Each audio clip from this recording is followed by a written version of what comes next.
It's official, Tokyo has overtaken New York as the second most attractive city on the planet. But with that title comes a record-breaking 42 million tourists hitting Japan this year. If you want to see the real Japan without the New York-sized crowds, you have to get out of the city. And just 2 hours away is Nikko, a mountain paradise of shogun shrines and hidden waterfalls that most of those 42 million people are completely missing. Here is why Nikko is the ultimate 2026 escape. The crown jewel of Nikko is the Toshogu Shrine. In 2026, this is more than just a temple, it's a masterclass in Edo period art. But with Japan welcoming over 40 million visitors this year, the secret is out. So make sure to book your tickets online before you leave Tokyo to skip the massive physical lines. All right, so we're about to head up 207 steps to where the shogun of Tokugawa is buried. 205, 206, 207.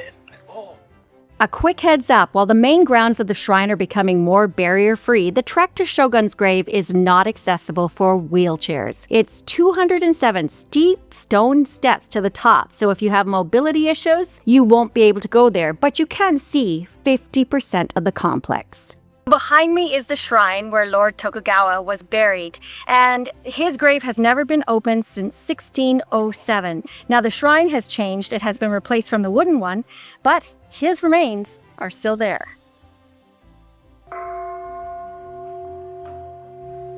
A highlight of visiting the Toshogu Shrine complex was our Zen experience at the Rinnoji Temple. Led by a Buddhist monk, we spent 20 minutes finding peace, adjusting our mind, spirit, and body. Even with the Nikko Rail Pass, admission to the temples and shrines is not included. You need to pay at the gate for each site. For a full day of sightseeing, we recommend budgeting an extra 30 to 40 Canadian dollars. Entrance to the Toshogu Shrine is $14 Canadian. In the temple, it's an extra $8.60. Shogun's Mausoleum will cost you another $5. There is no longer a single combination ticket for all sites like there used to be, so you have to buy them individually.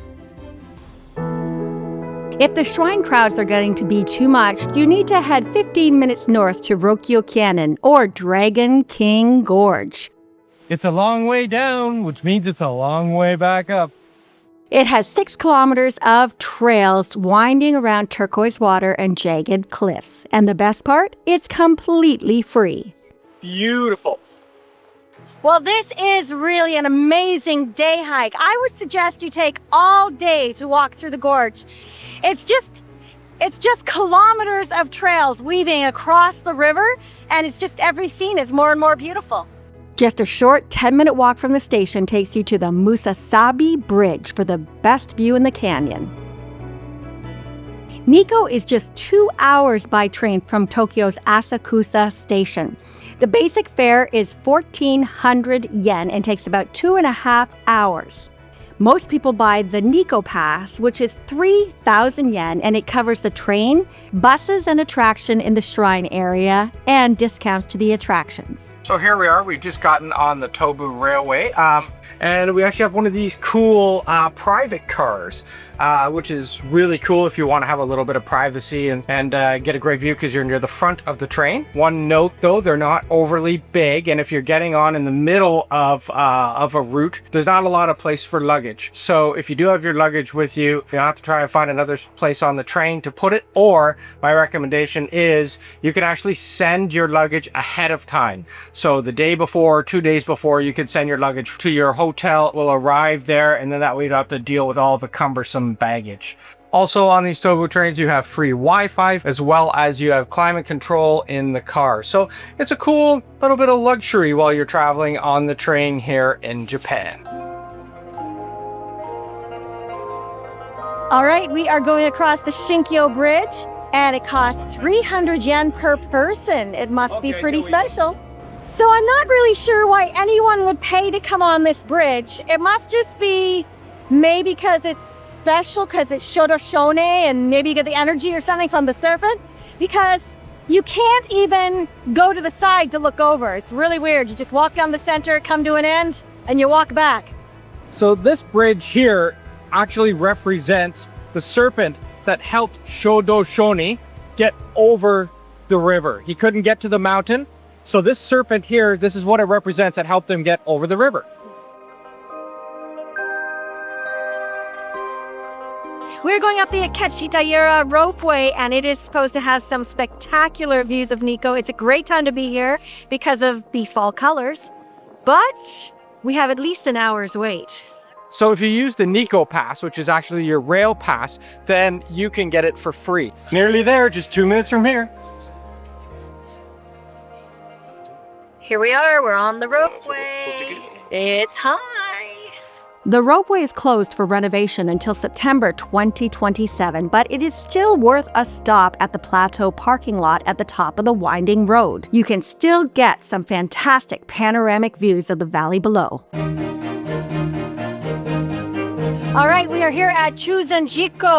We are going kayaking today on the lake up here in Nikko. It's supposed to be a beautiful paddle. Here we go. Time to warm up.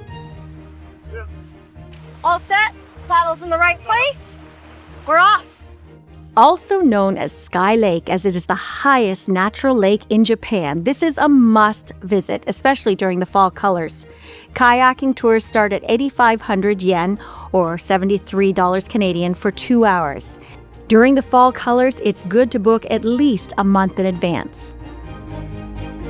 Well, we had an absolutely great time here kayaking in Nikko, Japan. This lake is fantastic, and to do it with the fall colors, it is something to do.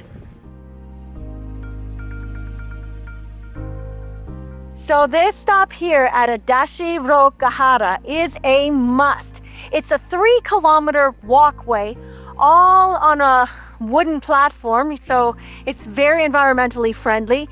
You take an electric bus to get out here, and it's just stunning to just walk around this field of the fall colors with the mountains in the background. Come to the Kegon Waterfall. There's a platform where you can see it from above, and then when you take the elevator down, you can see it from below. So this is quite the operation. You take an elevator 100 meters down, and then you walk even further down to get to a couple of different viewing platforms. And it is amazing.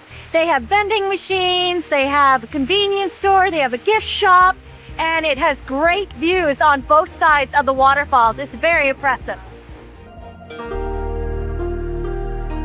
We are hiking up to Hangetsu. Already addressed for the weather. One of the free things to do in Nikko is to climb Mount Hangetsu. Take the Hangetsu bus from Chuzenji Onsen, and it costs about $5.20 Canadian, or 600 yen, if you don't have the all-area pass with your Nikko pass. This is a very cool path.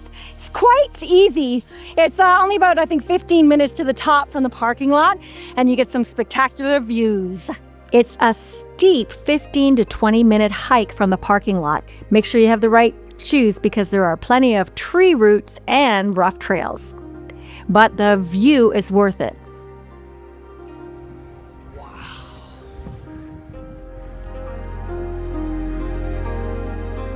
Well, we made it to the top of the viewing platform, and it's colder than down below. It's a nice little platform up here, and we have it all to ourselves, and we can see on either side. I have a feeling it's going to be a beautiful sunset.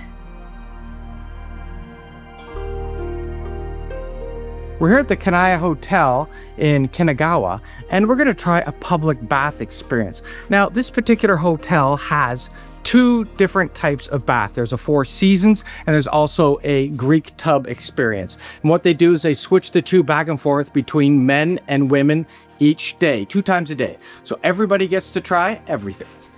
After a full day of exploring, your legs are going to be feeling it. And this is why we recommend staying overnight in an onsen rather than rushing back to Tokyo. We stayed at the Kanagawa Kanaya Hotel, and honestly, it changed the entire vibe of our trip. Now, it's a splurge. You're looking at about $750 to $1,000 per night, but the price includes an incredible multi-course kaiseki dinner and breakfast that are works of art. Hot tip though, you'll need to book at least 3 to 4 months in advance, and we have links right here on the screen or in the description below.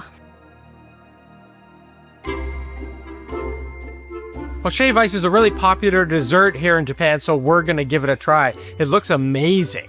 What's unique about getting shaved ice here in Nikko is that it comes from a natural source. So there's a lake that is nearby that freezes every winter, and it grows about 1 centimeter a day. When it gets to about 15 centimeters, then they know to cut it all into blocks. They take it out, put it in a storeroom so you can use it all year round. So when you're getting shaved ice, you're getting natural shaved ice. All right, here we go. Chocolate and strawberry. Whoa, look at that, man. Here we go. This is my first taste. Strawberry and chocolate. Oh man, that is heavenly. Oh, you gotta try this when you come to Japan. All right, today we're about to go in and learn how to make soba noodles. So we have to work for our lunch. It's gonna be pretty exciting because I've never made them before. Kira Ferry Camp is a bit of a hidden gem, but if you truly want to taste Nikko, you have to work for it here and take a soba class. The experience will cost you about 35 to 40 Canadian dollars and includes a meal. After you knead your buckwheat flour and roll it into perfection, you get to taste your own noodles. All right, now it's time to enjoy the fruits of my labor. The soba noodles have arrived. They're cooked, only takes 1 minute. Time to dig in. We're at Katayama Shuzo here, ready to look at some sake. Just a short hop from the shrines is the Katayama Sake Brewery, and if you're a fan of craft spirits, this is a must visit. This family-run business has been using the same pure mountain spring water since 1880. You can do a basic tour for free if you just want to see the old school machines, but if you're like us and want to taste the cream of the crop, you can book a guided tasting tour from about 25 to 35 Canadian dollars. Now let's go give it a taste. Thank you so much. Arigato. Arigato. Arigato.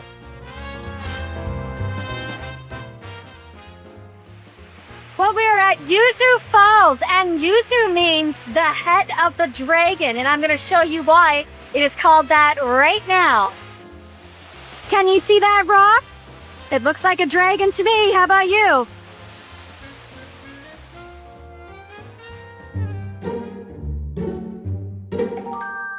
Going to tour the world with Tobu. Now, if you want something totally different, you have to stop at Tobu World Square. I'll be honest, I thought it might be a bit cheesy, but it ended up being one of the most fun afternoons we had. It's a theme park with over 100 world landmarks perfectly recreated at a 1.25 scale. It's about $24 to get in, but if you have a Nikko pass, you can get a discount. Come to Japan to see the pyramids of Giza. You name a famous building, it's here. So we are visiting Kanmangafuchi here, and these behind me are called jizo. They were made by the monks to commemorate those who had passed, but actually the locals now look at them as spirits protecting the children. So the locals, they have decorated them with the hat and the bib to keep away the spirits from the children. Okay, so they say that these jizos are mysterious, that every time you count them, you get a different number. So I just counted 45 statues. Now you get to witness me going back. Ready? 1, 2, 3, 4. 44, 45, 46. It's not the same. I think the legend is true, because I was really careful to count them all the way there. Ho, ho, ho, ho! Nikko really is the perfect escape from the record-breaking crowds of Tokyo. If you are planning a larger Asia trip, be sure to check out our China series right here. And don't forget to subscribe for more travel guides. We'll see you on the next adventure.